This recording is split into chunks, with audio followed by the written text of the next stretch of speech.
प्रचार नहीं करा।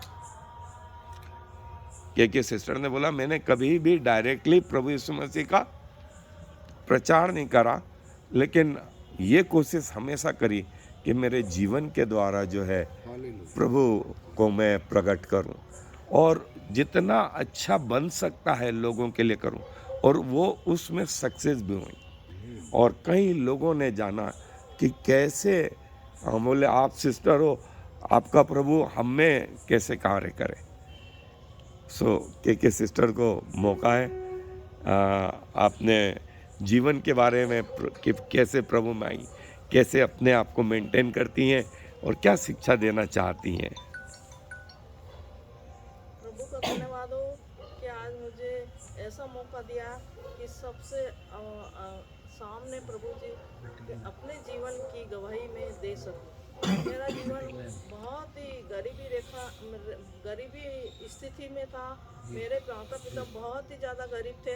मैं सीतामऊ गांव में पैदा हुई और फिर वहाँ पर हॉस्टल में मेरे पापा हेड मास्टर थे, पढ़ाते थे। किसी कारणवश मिशनरियों ने पैसा आना बंद हो गया तो वो हॉस्टल ही बंद हो गया। हॉस्टल बंद होने के कारण हम लोग यहाँ पर आए रतलाम में, और रतलाम में उन्हें नौकरी मिली और मेरी मदर को मिशन हॉस्पिटल रतलाम में काम मिला। और उस समय सिर्फ 40 रुपये तनख्वाह मिलती थी। फिर साल भर तक मिशन हॉस्पिटल में काम करने के बाद मेरी मदर ने मिशन बॉयज़ हॉस्टल में कार्य करा। मैं और उनका कार्य का हॉस्टल के बच्चों को रोटी बनाकर देने का, और उस समय उनकी तनख्वाह 60 रुपये थी। हम 3 भाई थे और 2 बहनें थी, और परिवार में हम 7 जन थे। इतने गरीब थे कि हमें 2 वक्त की रोटी मिल जाए तो बहुत है। और फिर मैं देखती थी मेरे पापा और मम्मी इतनी मेहनत करते हैं, फिर भी हम मतलब एक टाइम ही खाना खा पाते हैं। और तो मैंने ये पास्टर साहब खिमला और पादरी किशोर मसीह और ये हैदर अली साहब, इनके यहाँ सिर्फ 5 रुपये महीने में कार्य करती थी, और बर्तन झाड़ू और पोता। मैं चाहती थी कि मेरे पैसे से मैं अपनी फीस भरूं और किताबें लेकर आऊं। मैं अपने पैसों से ही किताबें लाती थी और फीस भी भरती थी। बड़ी मुश्किल से इतना काम मतलब कपड़े भी हमने खरीदे। साल भर में एक ही कपड़ा उसी को धो के और पहनना, यही 500 भाई बहन का काम था। और मेरा मतलब मेरे को बिल्कुल अच्छा नहीं लगता था कि हम लोग इतनी गरीबी में पले हुए, हमारे पास कुछ भी नहीं है। तो मैं स्वयं मजदूरी करती थी। मेरे पापा मकान बनाने का काम करते थे, उनके साथ मजदूरी पे जाती थी। तो वहाँ के जो कर्मचारी मजदूर लोग थे वो बोलते थे अपनी बेटी को क्यों मजदूरी करवाते हो। और ये तो बोला मैं हम तो बोलता ही नहीं हूँ इनको, और मैं इतना कमा लेता हूँ कि इनकी फीस भी भर लूँ और इनको पैसे भी मिल जाए, लेकिन यही ज़बरदस्ती मजदूरी करनी। मेरा शुरू से ये रहा कि मेहनत करके अपना कमाना और अपने पसीने की कमाई खाना ईमानदारी से, यही मेरा रूल रहा हमेशा ही। और मैं धीरे धीरे बढ़ती गई, और 8वीं क्लास तक तो हम बिना चप्पल के स्कूल जाते थे। बिना चप्पल के स्कूल आना जाना, इतनी गरीबी हमने देखी। और फिर धीरे करके हम बड़े हुए, हम जवान हुए, बड़ी बहन की शादी हुई, फिर बड़े भाई की शादी हुई। ऐसे करते करते फिर मेरी भी शादी हुई, और मैं अपने ससुराल में तो मिशन कंपाउंड में ही मैंने शादी कर ली और आ गई। और संडे स्कूल जाना, प्रभु में बने रहना, ये शुरू से बचपन से मेरे मन में यही लगा रहता था कि बड़े लोग के बच्चे ही चर्च जाते हैं और हम लोग नहीं जाते, क्योंकि हमारे पास अच्छे कपड़े नहीं थे। और वहाँ तो नए कपड़े पहन के जाना पड़ता चर्च में, हम पुराने कपड़े पहन के कैसे जाएंगे। लेकिन फिर भी मेरा मन नहीं मारता था, और सबसे पीछे वाली बेंच पे जाके बैठ जाती थी और वचन सुना करती थी। और 2011 में ऐसा हुआ कि मुझे प्रभु ने ऐसा ज़बरदस्त पैरालाइज अटैक करा, और उस समय करा जब मैं संडे को चर्च में बैठी थी। और चर्च में बैठी थी, और प्रभु का धन्यवाद हो कि उस समय चर्च में थी, नहीं तो प्रभु में को मतलब इस दुनिया में नहीं जीवित रखते। और मैं घर आई तो घर पे मेरा मुंह टेढ़ा हो चुका था, मेरे हाथ ने काम करना, लेफ्ट हैंड ने काम करना बंद कर दिया और पैर भी बिल्कुल ज़मीन पर नहीं रखते थे, बिल्कुल पलंग पे आ गई थी मैं। और फिर ऐसा हुआ कि मेरे दिमाग की नस भी कुछ इस टाइप से हो गई कि दिमाग में वो मतलब सीटी स्कैन कराया तो पता चला कि दिमाग में क्लॉट जम गए, खून के धब्बे जम गए। वो तो 1-2 महीने में मिटने वाले नहीं थे। मैं पूरी तरह से पैरालाइज और पलंग पे पड़ी रहती थी, इतना पलंग पे पड़ी रहती थी, मुझे रोना आता था, रोती रहती थी। और मैं सोचती थी कि प्रभु मुझे उठा, मुझे चला, मुझे मॉर्निंग डिवोशन में सुबह की प्रार्थना सभा में मैं 2008 से जाया करती थी, और मैं और मेरे पति ऐसे जब हम मॉर्निंग वॉक के लिए जाते थे 5 बजे फूल के, और चर्च के सामने से हमको जाना पड़ता था।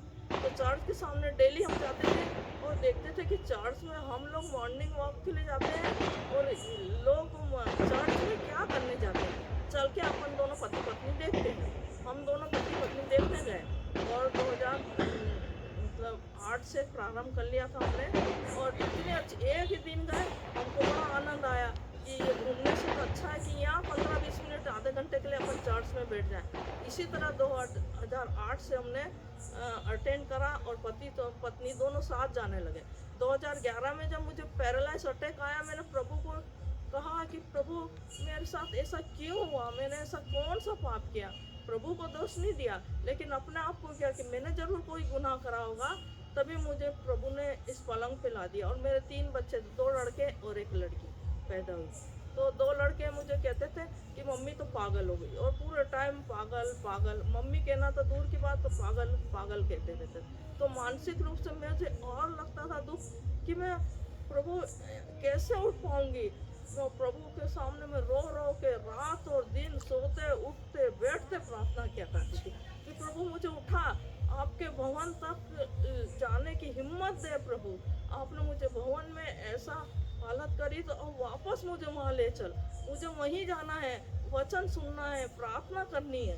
और डॉक्टर साहब इतना अच्छे अच्छे वचन सुनाते थे कि हम एक दिन अगर नहीं जाए तो हमने ऐसा लगता था कि वो समय क्यों खो दिया हमने, सुबह का समय क्यों चले गया हमारा और हम क्यों नहीं जा पाए, यही लगता था। प्रभु ने मुझे इतनी हिम्मत दी, धारत दी कि डॉक्टर को बताया और डॉक्टर ने मुझे 6 महीने का वो समय दिया था कि तुम ठीक होगी 6 महीने तक। लेकिन एक ही महीने में गोली खा के मुझे अपने आप में इतनी शक्ति, शारीरिक शक्ति प्रदान हुई कि एक हाथ और एक पैर अपने आप मेरे ठीक होने लगे। और मैंने मेरे हस्बैंड से बोला कि मुझे थोड़ा अच्छा लग रहा है, मुझे परमेश्वर के भवन तक ले चलो। वो मुझे पकड़ के ले जाते और पकड़ के लेकर आते थे घर तक, और उनने मेरी सहायता बहुत करी। इस पीरियड में उनकी रेलवे की नौकरी थी, वो नौकरी भी उनने मतलब मेरे खातिर छोड़ दी कि मैं इसकी सेवा कौन करेगा, क्योंकि बच्चे लोग तो दूर दूर भागते थे कि मम्मी तो पागल हो गई। और मत यहाँ तक कि मेरे मुंह से कुछ शब्द भी नहीं निकलते थे, मैं बोल भी नहीं पाती थी, मेरा मुंह इतना टेढ़ा हो चुका था। और अभी आपके सामने स्वस्थ हूँ और अपने आप को प्रभु का धन्यवाद देती हूँ कि मैंने अपने आप को इतना वचन में बनाए रखा। और ये मॉर्निंग डिवोशन वाले सारे सदस्यों को धन्यवाद देती हूँ कि सभी ने मेरे लिए प्रार्थना करी और मैं स्वस्थ हुई।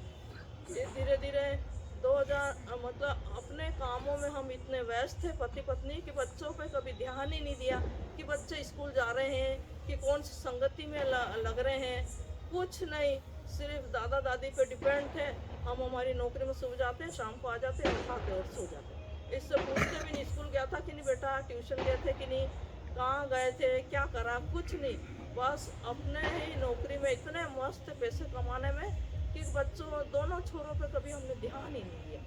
और धीरे धीरे ऐसा हुआ कि वो बुरी संगति में आने लगे, बुरी संगति में आ गया। कंपाउंड का माहौल ऐसा था कि बाहर निकलो तो कोई शराब शराब, और चारों तरफ वो एक एक जवान बच्चा शराब के नशे में डूबा ही रहता था। सुबह से देखो तो वही की वही, कोई पढ़ाई लिखाई नहीं, कोई नौकरी नहीं, कुछ नहीं। माहौल ऐसा हो चुका था कि हम घबरा जाते थे कि प्रभु ये क्या हो गया, हम कैसे रहेंगे यहाँ पर। वो महिला एक दूसरे को देखती थी तो मार खाने को दौड़ती थी, क्योंकि किसी से बात भी नहीं कर पाती थी। मतलब लड़ाई और झगड़ा और गाली गुस्से, इसके अलावा कुछ नहीं था इस कंपाउंड में। ऐसा लगता था, मन उदास होता था कि प्रभु क्या हो गया। और अचानक डॉक्टर साहब आ गए और मेरी सासू माँ ने बोला कि अरे प्रभु के भक्त आ गए, प्रभु ने इस कंपाउंड में इस मतलब गुंडागिर्दी में किस इंसान को पहुंचा दिया जो इनको सुधारते सुधारते पूरी जिंदगी निकल जाए तो भी नहीं सुधर पाएंगे। ऐसे जवान बच्चे हो चुके हैं, इतनी गंदी राहों पे चलने लगे हैं। तो मैंने कहा मेरी सासू माँ से ही बोलती थी कि जरूर प्रभु ने उनको पहुँचाया है, ये धीरे धीरे करके सब सुधर जाएंगे। तो बोले बेटा इतने खराब बच्चे हो चुके हैं कि ये सुधरना तो असंभव है। तो मैं यही कहती कि एक ना एक दिन तो प्रभु इनको सुधारेगा जरूर। और धीरे धीरे क्या हुआ कि 2015 में मेरे बेटा, बड़ा बेटा इतना पीता था कि शाम को आके जब ड्यूटी से आती थी तो मारता भी था और पैसे ही मांगता था। नहीं देते थे तो फिर मार धाड़ के किसी को आ जाता था ताकि वो पुलिस में चला जाए तो ये केस लड़ते रहे हमारा और हमको छुड़ाएं पैसे दे के, बस उसका ये नियम था। और फिर धीरे धीरे छोटा वाला बेटा भी ऐसा ही होने लगा। फिर 2015 में उसे जॉइंटिस हो गया और जितनी उसके दोस्तों जितने भी थे उन लोगों ने सब के खून की बोतलें दी और उसके चढ़ाई, लेकिन वो खून पानी बन जाता। और प्रभु का अनुग्रह था, प्रभु को उसको लेना था तो उसकी डेथ हो गई 2015 में। फिर 1 साल भर तक रहे और इसके बाद फिर 2016 में छोटे बेटे की डेथ हो गई। वो भी पेनड्राइस हो गया था, उसको भी डॉक्टर ने कहा था इसको ऑपरेशन करना ज़रूरी है और लाखों में एक बीमारी रहती है, अगर ऑपरेशन कर देते हैं तो भी मरेगा और नहीं करते हैं तो भी ये मर जाएगा, तो ऑपरेशन कर देना ही अच्छा है। प्रभु ने उसे 1-2 महीने तक अच्छा रखा और इसके बाद फिर ले दिया। और ये दुखद घटना मेरे साथ दूसरी बार हुई, क्योंकि हम जानते हैं कि प्रभु जब हम आगे बढ़ते हैं तो शैतान हमको परीक्षा में डालता है और बार बार अटैक करता है कि ये इस रास्ते पर ना चले, क्योंकि ना चले और दूसरों को ना सिखाए ऐसा। और प्रभु ने हमारे ही परिवार में 2 बेटों की मौत दे दी। और जब माँ बाप के सामने अपने बेटे चले जाते हैं तो कितना दुख होता है, लेकिन प्रभु ने हम दोनों पति पत्नी को इतनी हिम्मत और धारत दी कि हम सुबह सुबह प्रेयर मीटिंग, डॉक्टर साहब जब मीटिंग लेते थे हम सुबह सुबह चले जाते थे चर्च में और प्रार्थना करके आते थे और आत्मा में इतनी शांति लगती थी कि हमने सब कुछ पा लिया और सारे दुख भूल जाते थे, सारे दुख। मेरा जो शारीरिक दर्द था वो भी मैं भूल चुकी थी और बच्चों का दुख था वो भी भूल चुकी थी। हम दोनों पति पत्नी एक दूसरे को तसल्ली देके और आज तक जीवित हैं और प्रभु जी का धन्यवाद हो प्रभु जी। फिर इसके बाद फिर समय चलता रहा और इस गंदे माहौल में बेटी ने शादी से इनकार कर दिया और उसको 5 साल तक मैं मनाती रही कि बेटा तेरे को शादी करना बहुत ज़रूरी है, क्योंकि अगर आपको मेरे को घर से ही निकालना है तो मैं घर से निकल जाऊंगी और अपना मकान बना के अपनी नौकरी करके और स्वयं रहूँगी। आपको निकालना तो मुझे निकाल दीजिए, मेरे को शादी नहीं करनी। मतलब कंपाउंड का इतना गंदा वातावरण था तो ना तो कोई लड़की देता था ना ही कोई लड़की ले जा सकते थे यहाँ से, क्योंकि लड़कियाँ भी इसी तरह बिगड़ चुकी थी जो भाग भाग के शादियाँ करी थी। और लड़के तो इतने ज़्यादा कि ये लोग सब जानते हैं कि कंपाउंड कितना गंदा था, शराब शराब। और क्रिसमस पे और न्यू ईयर पे ऐसा देखो पूरा माहौल, कोई यहाँ पड़ा हुआ, कोई वहाँ पड़ा हुआ, कोई इस कोने में पड़ा हुआ शराब के नशे में, और पूरी रात नाचना, पूरी रात शराब पीते नाचना, यही हंसना और खाना खाना। और अगर किसी ने मार काट दिया तो उसी को उसी टाइम मारना और फिर भयंकर खूना खूनी, मतलब तलवारधारी चल जाते थे इस कंपाउंड में। एक एक व्यक्ति जानता है यहाँ कि क्या होता था, सब जानते हैं। लेकिन अचानक प्रभु ने आप डॉक्टर साहब को पहुँचा दिया। प्रभु का धन्यवाद हो प्रभु जी इस स्थान के लिए जो इस कंपाउंड में डॉक्टर साहब को पहुँचाया प्रभु जी, और हमारी आत्मिक आंखें खोली प्रभु ने। और इसके बाद फिर धीरे धीरे फिर शैतान ने मुझे 2017 में फिर अटैक कर डाल। और हाँ, अटैक पैरालाइज अटैक तो नहीं आया, मुझे फिर अटैक आया और मुझे 4-5 दिन के लिए हॉस्पिटल में भर्ती होना पड़ा। मैंने कहा प्रभु मैं आपके वचन के अनुसार चल रही हूँ और आप मुझे बार बार परीक्षा में डाल रहे हैं, परीक्षा में इसीलिए डालना है कि आप इस घबरा ना जाओ, इस वचन को छोड़ न दो, प्रभु को छोड़ न दो। प्रभु ने हमेशा मेरा साथ दिया, हमेशा मेरी रक्षा करी और हमेशा ये अभी करते आए हैं। और जब मैं रिटायर्ड हुई 2021 में अप्रैल में, तब मेरी बहन जयपुर में जोस्पिन करके है, मैंने कहा कि बहन मैं अपना समय यूं ही व्यर्थ नहीं करना चाहती हूँ, मैं प्रभु का वचन पढ़ना चाहती हूँ। और उस समय 2008 उसमें ये लॉकडाउन लगा हुआ था और मतलब कैसे स्टडी की जाए, तो ऑनलाइन स्टडी मैंने अप्रैल से अभी तक बाइबल स्टडी 2-2, 3-3 घंटे में, क्योंकि डॉक्टर साहब हमेशा कहते थे कि अपना समय प्रभु को दो, 24 घंटे में से 10% देना अनिवार्य है, 10% अपनी वेतन में से भी दो। अपनी जो कमाई है वो प्रभु की कमाई है, अपनी स्वयं की नहीं है। तो मेरे दिमाग में बस यही था कि 10% देना मतलब देना, वो चर्च वाला कुछ भी करे, वो कुछ भी खाइए, अपनों को नहीं देखना है, परमेश्वर देखेगा। तो बस यही करके मैं अपना 10% देती रही और आज तक मैं प्रभु से धन्यवाद देती हूँ कि आर्थिक रूप से मुझे इतना ऊंचा उठाया और शारीरिक रूप से और समाज में भी मुझे इज्जत मिली और सभी लोग मुझे जानते हैं कि मैं कितनी गरीबी में थी। मतलब मेरा कहने का मतलब कि परिश्रम का फल प्रतिफल परमेश्वर देगा। अपन वचन पढ़ो, बाइबल दुआ करो, क्योंकि 24 घंटे में से 10% 2.5 घंटे होता है। 2 घंटे बाइबल पढ़ना पड़ेगा और 2.5 घंटे बाइबल और प्रार्थना दुआ। मेरा नियमित यही काम है कि सुबह प्रार्थना करना, बाइबल पढ़ना और शाम को भी हम ऑनलाइन 5-7 बांसवाड़ा से बहन मिलती, जयपुर से, अलवर से, ये चारों जगह से बहनें मिलके आपस में प्रार्थना करती, परिवार के लिए प्रार्थना करती, अपने कंपाउंड के लिए।